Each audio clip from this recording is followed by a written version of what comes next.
First story.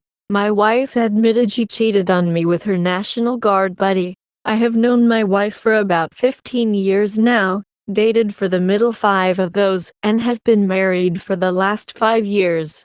She's my best friend, and I love her completely. My wife is a member of the National Guard, and has been for several years. She has been away for quite some time to administer COVID tests in a large city, about an hour away from our home. She works either 4 or 5 days each week and comes home on her breaks. This last week, she had her normal 4 to 5 days of work, followed immediately by a full weekend of drill, and then right back to work. So she has been gone for about 2 full weeks now. She had 1 day off yesterday, and works today, and has another day off tomorrow before resuming the normal grind. Granted, the longest we have been apart at the hands of the military has been almost 5 months. When she came home, I was naturally excited and tried to greet her with a normal hug and a kiss, and she was dismissive. She asked if we could go for a walk or something, so I got ready to go and we picked up some coffee. She told me the whole story. A large group of fellow soldiers went bar hopping with her this past Monday. She told me everyone got home fine and went to bed. Shortly after, one of her fellow soldiers knocked on her door and she let him in. At this point they were both already drunk and started to watch Netflix, and the drinks kept flowing. At this point in the story, my heart sank. She wasn't making eye contact all morning and she stared at the ground the entire time. When she told me what happened next, I couldn't believe it. I have heard countless stories about how gross some of these military guys can be, most of which comes from her first-hand experience of catcalling and inappropriate remarks. Everyone knew she was married, including this nameless piece of human shit. I'm at a crossroads. She has been my best friend for so long now, and we have everything together: a house, dogs, cars, basically everything except for children at this point. I'm torn because of the way I found out. She said it happened last Monday night, about 5 days ago now. She came to Emmy and told me the news, unprompted. There was 100% no chance that I would ever find out this even happened. In a city far away, with someone she hardly knew? It's not right what she did. She has never done anything like this before. She came to me involuntarily, and honestly told me what happened, and she answered any questions that I had on the spot. What she did was unforgivable. I'll never forget, but she at least took the high road and came to me first. I had no idea. It was crushing, but after spending most of last night awake, I can realize that if someone were to come forth on their own and bring this to light, she still wants this to work. I'm just not sure what to do next. She has had mental issues with sexual trauma when she was very young. When I asked her if this week was consensual sex, she said not at first, but I'm tired of being the victim, so I let it happen. She went to, I still don't know many Army terms, her supervisor, and they looked into it and determined it couldn't be classified as rape. I couldn't sleep last night because I felt so nauseous, so I started to write her a letter instead. I sent it to her today, and we talked for a bit. I had told her there are 3 mandatory things she must first do before anything else happens at all. First, no more drinking, which she agreed to, and gave away any alcohol she still had.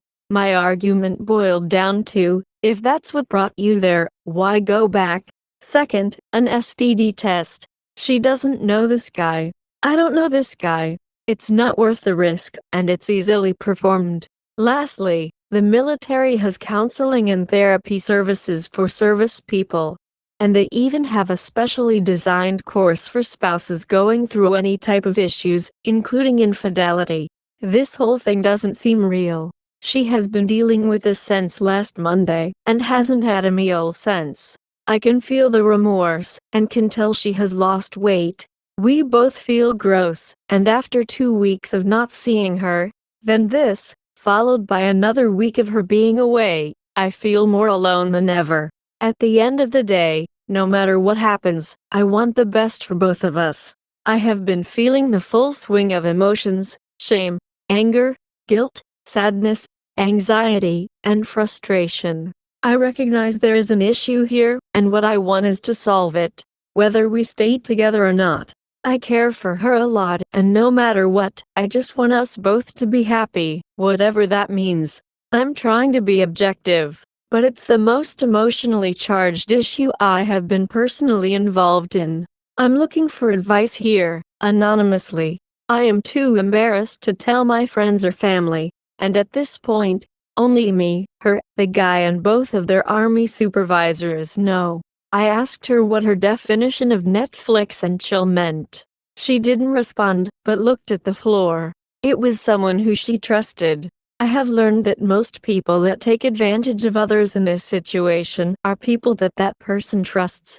I'm on the fence about what to do, but don't you guys think that her telling me means something? I would never have known if she didn't tell me. It might have eaten her up inside, and it's well deserved, but she could have just done absolutely nothing, came home for a day, and pretended nothing happened. I have seen so many posts on here saying OMG, I caught myself texting some girl, ... But in this case, I had nothing to go off of, no suspicion, and she came to me? Don't you see this as at least an attempt to fix things? She knew this guy from the Guard since October. It's now halfway through March, and this happened. It's not a complete stranger, but from my eyes, it's not me. It's hard to admit, but it's completely irrelevant how long you knew the cheat for. It's still a cheat. Have none of you any sympathy? No compassion or empathy? Can none of you learn from your mistakes? I don't know what this means. Maybe everyone is right. I have definitely voiced my opinion on friends' opinions in the past to break up with someone else. Maybe it's my rose-colored glasses, but maybe I also believe this could still work. I know it's very easy to walk away. It may or may not be the right thing to do. What I'm saying is, how many of you have tried to make it work? How many of you have been hurt? Because I have. I'm looking for support, one way or the other. If you would have asked me 5 years ago when we got married if I would tolerate cheating, I would say fuck no. After so many years, and so many good times, and with her being gone so much, especially during COVID, where I work at home and do all the household chores while she is away, it's all really raw and fresh. I appreciate all of the responses, but I still feel like by browsing this subreddit, it's mostly the mentality of screw the other person, mob now. Nobody knows the whole story. I don't either. There's still a line of what you want to know or not. Do you guys want me to ask her if she started to rub his crotch, then he got a boner, and then what? Did you suck it? Did you take his pants off or his shirt? What was your favorite part of his body? Who wants to know any of that? Whatever she left out was from me not wanting to ever know. Do you realize this is the lives of 2 actual humans? I know she did something wrong. It hasn't even been a day yet, and my mind is already scrambled. I'm just curious if anyone here has actually survived cheating, and as a result gotten to the main issue of why it has occurred. It's easy to walk away. I won't refute that. Has anyone here gone through the work and worked through the issues? Or is it all completely doom and gloom? Moreover, does it make it better or worse for them confessing? I'm completely exhausted. I am running on approximately 3 hours of sleep.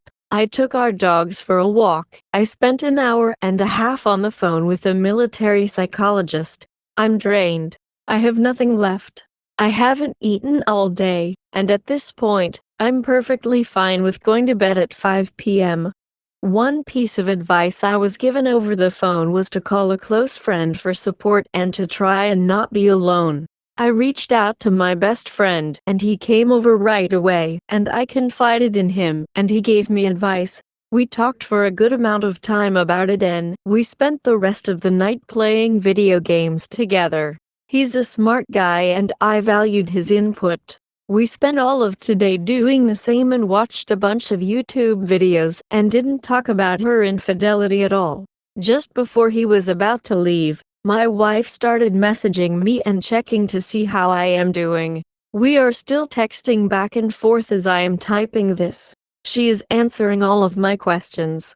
The more I read all of these comments here, after talking with my friend, and from the answers I have gotten from her, in addition to having just a bit more time to think things over, I'm more heavily considering divorce as a serious possibility. We spent the last few hours awake last night texting each other. I asked for more details on exactly what happened. I asked again what led up to these events that night. She said they were bar hopping. Everyone went back to their hotel rooms, but continued to talk in a group chat. She had mentioned a show she was watching, and this guy said he wanted to watch it too. She invited him in. I asked how this could possibly happen and what led up to the actual act. She said when he got there, both were still drunk. She offered him beer while she drank more too. They sat on opposite sides of the same couch and watched 3 episodes of the show. I mentioned this in a reply just a bit ago, but I'll copy and paste it here as well. She has always had a way of trying to prove that she is a tough person. Whenever we would have friends over for drinks, she would always get to a point where she would challenge everyone and anyone to some sort of physical strength challenge, arm wrestling, regular wrestling, etc., which she admitted was probably started the intimacy, and she admitted it was her idea to wrestle this guy. It's like she always had something to prove.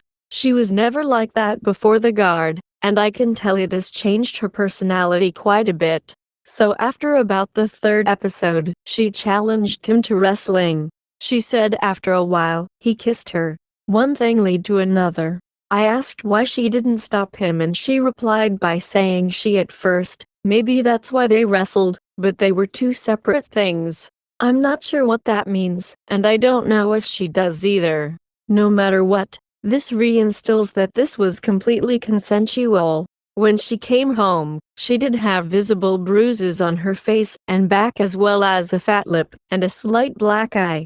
So I think this is most likely what happened, given her history of getting physical when intoxicated. This also confirms to me that this was completely not a rape case, and that possibility is out the window. I asked her what happened the next morning. When she woke up to her alarm, they were both still drunk and he was still there. She threw his stuff at him and made him leave her hotel room. She had to go to work, and after that they met up with their leader and said they both didn't remember much but agreed it was consensual, and decided not to talk about it anymore. This makes me feel like an official report has not been made, and that makes me nervous. I didn't ask her yesterday to confirm or deny this. It didn't even occur to me to ask her while we were on the subject. I am definitely going to ask her about this the next time we talk. She has a relative that lives in the same city she is stationed in right now and has spent as many nights possible sleeping at her apartment, instead of returning to the hotel. She has talked about this with her aunt and has been receiving counseling through the military as well. I asked if any of this has seemed to help at all or not. She says it has helped. I asked if she was suicidal, and she said she was, but not at the current moment. A little bit of background information here. This isn't the first time she has felt suicidal, and before we even started dating 10 years ago, told me she had previously been diagnosed with bipolar disorder. This past summer she had to leave for about 2 months, which also included her birthday. While she was gone, I wanted to surprise her with a new renovation to our home that we both wanted for some time. I worked on it every day after work and enlisted the help of all 4 of our parents on weekends. She surprised me by coming back about a week early. The construction spanned nearly the entire first floor, including the dining room, living room and from entrance. Tools are everywhere and the place is a work in progress. It stressed her out. It was taking longer to complete it, and even with all of the help, hers included, it began to take a toll. We talked it through and put even more time into completing it, so we could both be comfortable again. This was the first time she had brought her suicidal thoughts to me. We worked through it together, and all seemed well. The timeline would line up, because that was over this past summer, and the first time she met this guy was this past October, so there isn't an overlap. It doesn't mean she didn't do something with someone else earlier, I'm just saying at that time, If she is being honest, it's not the same guy. I have seen a lot of people saying this is a clear indication that something like this most likely has happened before. She denies it, and has been adamant about this being the first and only time. I feel like I believe her, but whether I do or not, it still happened at least once, and I'm not sure if that even really makes it better or worse. Naturally, the next question I had was asking if she has any feelings for this guy. Her exact words were, "I didn't think so. I don't think so." I asked her to explain further, and she replied, "How could anyone do that with someone you didn't have feelings for?" Then I asked her if she still has feelings for me, and if not, when did they change or fade?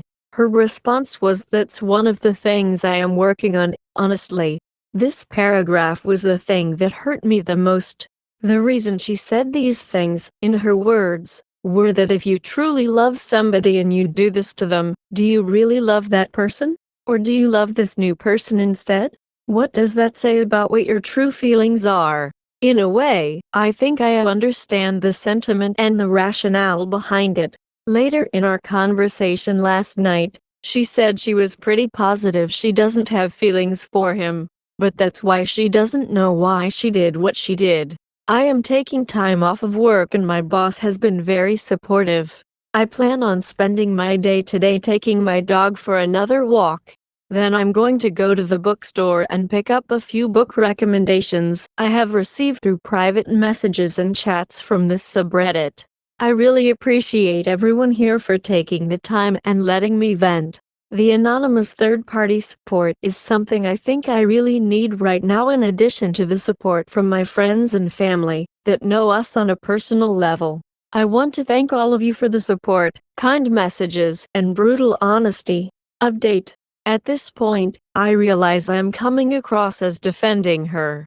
Something I have already decided on is that the relationship is over. Whatever was going through her head, I don't know, and at this point doesn't matter. I have to focus on what's going on in my head now. The term "not my circus, not my monkeys" really applies to how I feel at this point. What I am about to say matters to me, and it's one of the biggest takeaways here. Let's say she does this to someone else. She finds someone and does the exact same thing. If she chooses to ruin her life again in addition to another guy's, that's her cross to bear. I don't plan on reporting her to a chain of command. It also doesn't matter to me one bit if this had even been going on for our entire marriage. I don't care if they spent last night together. I don't care if they plan on running away together and getting married. I don't care if she finds someone else. The point is, it happened at least once, and that's all it takes for my trust to disappear completely. Does any of the variables matter to me anymore? Length of affair, number of times, her future plans? No, they do not. If she doesn't learn anything from this, that's not my problem. I'm moving on. Well, this has officially been the longest and hardest week of my life. After my wife came home to talk for the second time after the affair, and the first time we both had time to think about it on our own, I have spoken to close friends and family, a handful of counselors over the phone, and a large portion of you guys on the subreddit. I have had a lot to think about, and so has she. Her job keeping her away from home turned out to be a good thing for us both. She arrived yesterday morning and we talked things through. A few people recommended that I record the conversation. Most people were concerned that she would try and pull something to trigger allegations against me. Others said to do it so I could use it as evidence against her and report her to her higher-ups in the military. Having an affair is a terrible decision on her part, and I may not know her as much as I would have liked to believe, but I knew she wouldn't do something like that. I did it anyways just in case. But more importantly, I did it for myself so I could revisit her answers if I needed to, which is exactly what I did this morning. In my original post, it started with what she had told me. I asked as many questions as I could have mustered in that time of shock and weakness. I felt like I didn't have all of the facts, and the more questions I asked her via text message, one question would be answered, but another would pop up in its place. I had a list of talking points and questions written down in my phone so I wouldn't forget to ask them. It was beneficial to wait to talk things out in person. We decided to both say what we had to say one at a time and agreed that I should go first. The first thing I wanted her to do was to recall the story again from start to finish, both so I could compare it to what she has already told me, and she would have a chance to tell me anything she might have left out. Her story didn't change much, if at all. For those of you who didn't read my first post, or for those that have read it, I'll summarize it in its entirety, and as according to the real timeline after all was said and done. No more speculation. My wife is a pretty small woman, and we both acknowledge she has a bit of a Napoleon complex. Additionally, it's apparently pretty common in the army for people to wrestle each other when they get drunk. Horseplay kind of a thing. She is stationed about an hour and a half away from where we live, so they put her up in a hotel.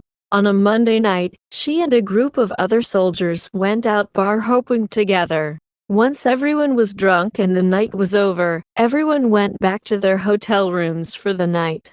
However, they continued to talk in a group chat. My wife happened to mention that she was watching a certain show. Sometime later, one of the guys in the chat knocked on her door with beer in hand. She had been still drinking the beer she already had in the room as well. She let him in and they both continued to drink and watch the show together. After about 2 or 3 episodes, one of them, we both assume it was her, wanted to wrestle. At some point, he kissed her and she didn't shut it down. One thing led to another. She said somewhere along the way, he asked her if she was okay, and she said yes. After the deed was done, they passed out. The next morning, Tuesday, she woke up and kicked him out. She went to one of her higher-ups and talked about it. They both agreed that because it was consensual that they would completely forget about it like nothing ever happened. She came home that Friday after her work week was over and told me about it. Here are some of the questions I asked her and her responses. I'm paraphrasing here and remembering things as best as I can. I ask her, I'm not convinced that alcohol was the only motivation. It's just the gasoline to the fire. Without the fire, the gasoline does nothing. She answered, you are probably right. She and I both agreed this was likely the case and it will be apparent later on. I ask, can you see what it looks like from his perspective? He shows up at your hotel room alone. With beer. You both keep drinking. You start to wrestle. He kisses you. You don't stop him. She answered, she said maybe she was being naive. This was someone she has known for a while but not very well. She had respect for him and thought he could be trusted. I ask, do you have romantic feelings for him? She answered, no. I ask, do you regret our marriage? She answered, no. I ask, are you ever going to reconsider making an official report to the military? She answered, no. Her reasoning here mostly boiled down to 2 main reasons. First, it would endanger her position within the military. She could be disciplined in any number of ways, cut wages, losing rank, dishonorable discharge, etc. Her second reason was that if word did get out, and she was to remain in the military, it would essentially paint a giant target on her back as being the easy girl, even if she completely regretted this and never went out drinking again. You can bet anything that 80% of the other guys would be knocking on her door every night for a chance. Even if I made a report, she said she would adamantly deny anything.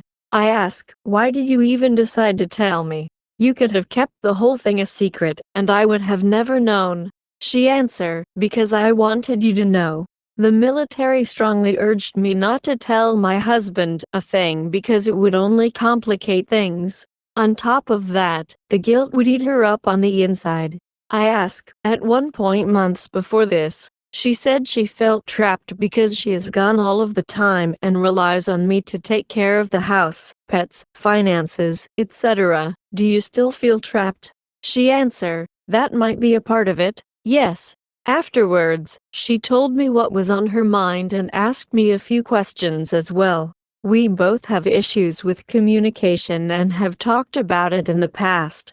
She mentioned that it felt hard for her to come to me when she was stressed if I was also stressed because someone had to be the strong one. It really turned into a vicious cycle. I was stressed taking care of everything at home and from missing her while she is gone. She is stressed at work, and because I am under stress, nothing gets resolved, and the stress builds for the both of us. We have had a few issues like this in the past, and neither of us like conflict, so it took a few tries, but eventually we sat down and had a heart-to-heart.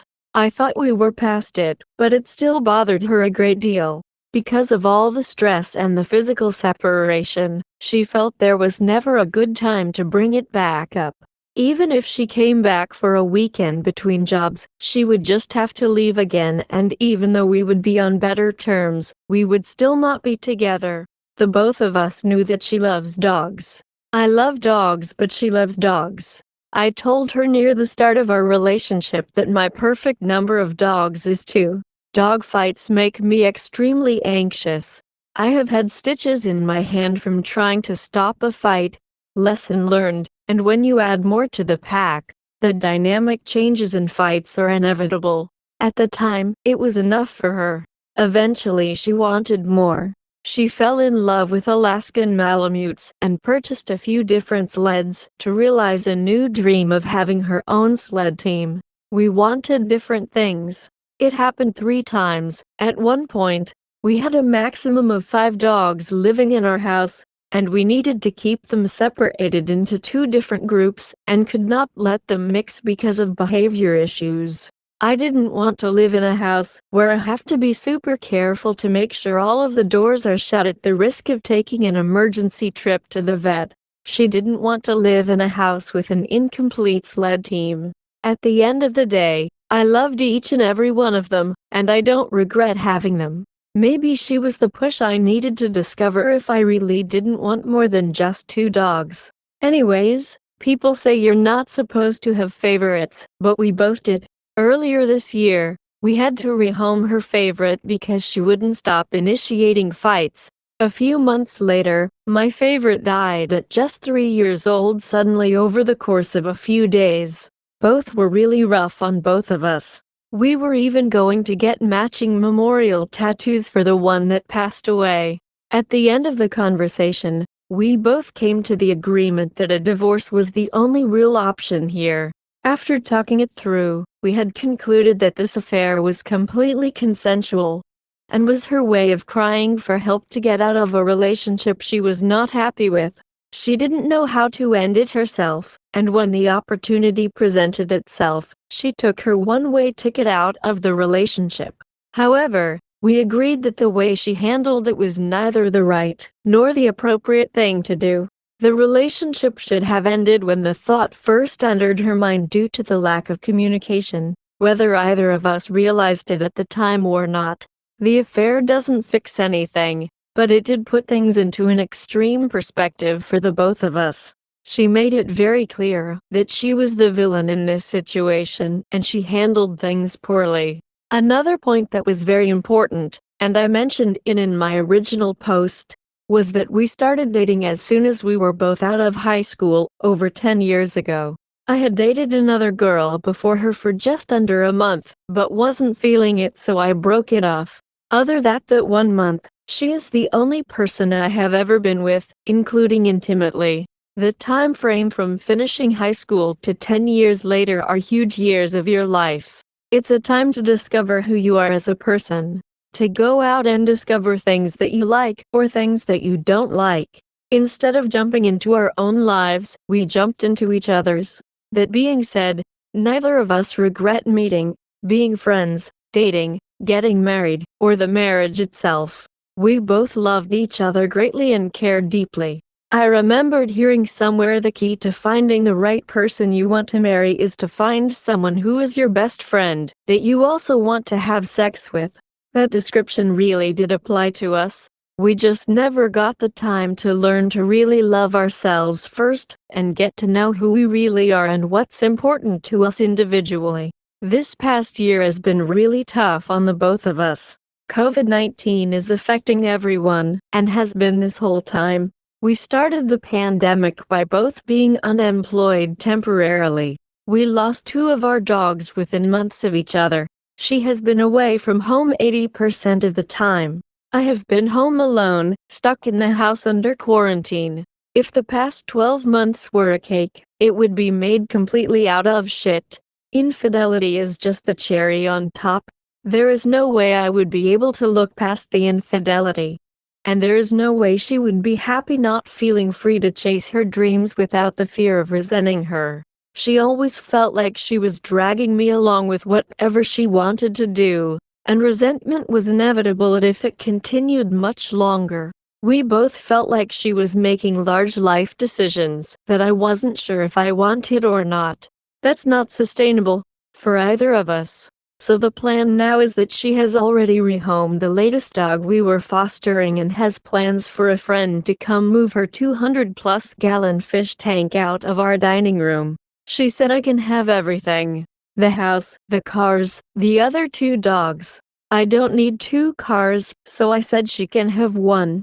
As far as the dogs, I'm undecided on what to do with the remaining two.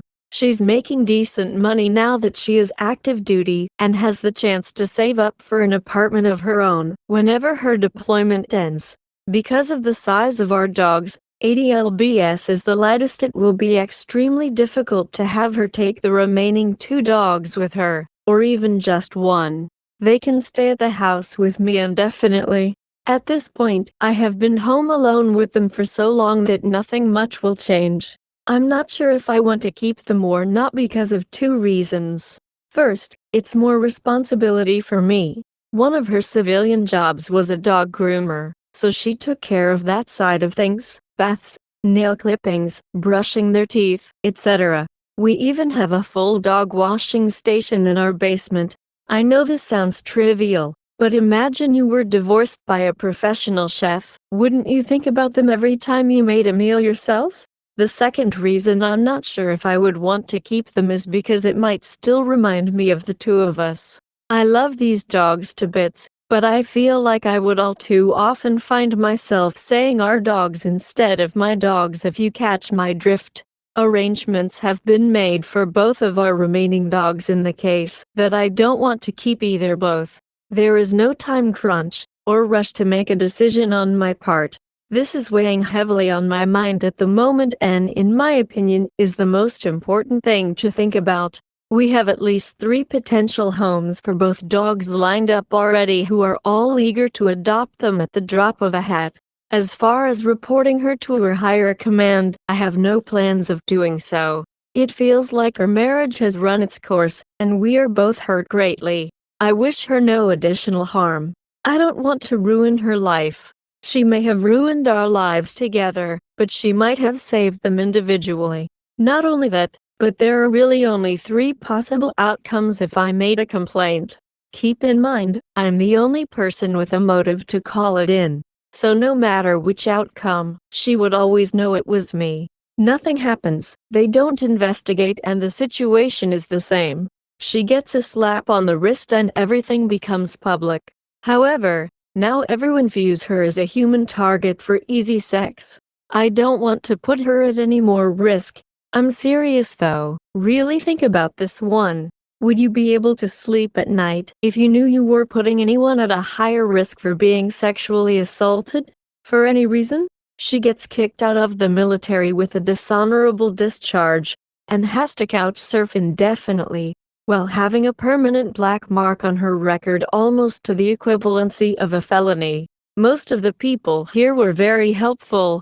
I have had long response chains with some of you, and a few others even reached out over chat and have spent nearly entire days talking things through. For that, I truly am grateful. While most of you were saying something to the effect of she has been cheating on you this whole deployment, check her phone records, she's a piece of trash, throw her away. I get it. I really do. Most people here are talking through their own life experiences. Every relationship is different, and that's an understatement. As an umbrella statement, those thoughts and mentalities are true. However, from my perspective, this is a case of both of us don't know how to communicate to such a degree that one makes a split-second decision that ultimately causes a great deal of harm, consciously or otherwise. Do I think my wife is a great person? Yes. Do I think she made a mistake? Yes. Do I think things could have ended things better without unnecessary trauma? Yes. Is my life turned upside down? Yes. If I ruined the rest of her life, would I feel even worse? Yes. Did we try our best to save the marriage? Yes. Was it enough? No. Overall, I feel better. It's almost bittersweet. I'm sad and upset that the marriage is over, but I truly want what's best for the both of us. I wasn't necessarily unhappy, but maybe I was lying to myself? I really don't know at this point. We both agreed that this was the appropriate time to break things off. I have heard the best thing to do is to focus on me, getting to know myself, and following any interest I have, which I plan on doing. It's going to be tough to get out there again because of my real lack of dating experience, and with the pandemic on top of it. Even though I have been living alone for so much of our relationship, now I am actually alone and I feel terrified. Hopeful, but terrified. Thanks to everyone for taking all the time to respond and give advice, and for giving me heaps of support. You guys truly are wonderful people. Update. For a brief recap, my ex-wife is in the military, and she had a Netflix and chill night in her hotel room with a fellow soldier. I found out in mid-March, and filed for divorce shortly after. A lot of people recommended that I report her to her higher-ups. I secretly recorded our conversation and have her admitting to everything on tape. But after thinking about it, it's just more effort on my part. I just want to be done with this for good. I have nothing to gain by reporting her. Either she continues her actions and is eventually found out and punished, or she straightens up and learns from it. Either way, it's no longer any of my concern. It's almost ironic. Her parents have a terrible relationship, and mine have a really strong one. She always told me stories about how rampant cheating is in the military. Eventually, she became the very thing she despised the most. At this point, it's just something she is going to have to learn to live with now. And I have to learn to live with the betrayal and hurt. This whole process has been extremely draining and had a strong effect on my physical and emotional health. We separated everything 50-50, and I was adamant about separating absolutely everything. When I told her to remove me from her Amazon Prime account, she asked me about 5 times if I was really sure that's what I wanted. She paid for some things, and I paid for others. I changed all of my passwords and made sure she did the same. Thankfully, she has cooperated fully. Whenever there was a shared bill for the house, I told her the total and she paid me for her half. We had 2 cars together. One of the cars was older and I purchased and paid off fully before we were married.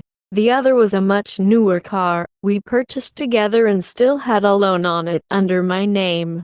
I decided to keep my older car and she could take over the loan for the new one. About a week after the divorce was finalized, she hit a deer on the highway and totaled the new car. She took care of all of the insurance claims and got the loan on my bank account taken care of. Over these past few months, I have gotten a lot of support and advice from friends and family, in addition to the community here. I have thanked everyone in my personal life for being there for me, and I want to thank you all as well. The last few months haven't been easy. That's an understatement. Lots of ups and downs. It's crazy to compare my life currently to just a few months ago.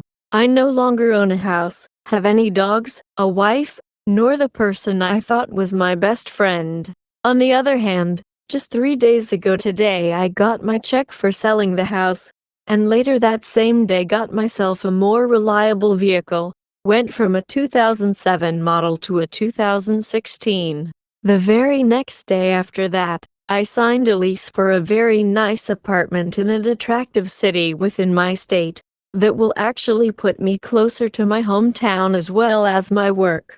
It's been a very strange part of my life. I honestly do miss her. We had a lot in common and we had a lot of history together. She really was my best friend, at least at the time. There are a lot of things that remind me of her. I think about her less and less each day, but in a way it almost makes it worse when I do think about her unintentionally. There is still that natural reaction when I find a funny video, or a new single comes out from an artist we both like. I have the knee-jerk reaction to send it to her before remembering that's not what I should be doing. Now the only thing left is to get the last round of expenses bills fees, so I can pay them and she can give me her half, which she has been reimbursing me on so far, which will take up to 2 more weeks for the electricity bill alone. Once that is all done, I'm going to block her number. I have already removed her from my life completely, but have needed some form of contact with her for logistic purposes. After the last bill comes in, I am cutting her out of my life completely by blocking her phone number. I deserve better. The house is sold. The dogs have been rehomed. We both have new apartments. We both have new cars. We both have new lives. I'm anxious and nervous about the future, but I look forward to moving to a new city and starting on rebuilding my life. I'm excited for a change of scenery and to meet new people, and more importantly, eventually finding a new partner that will give me mutual love and respect.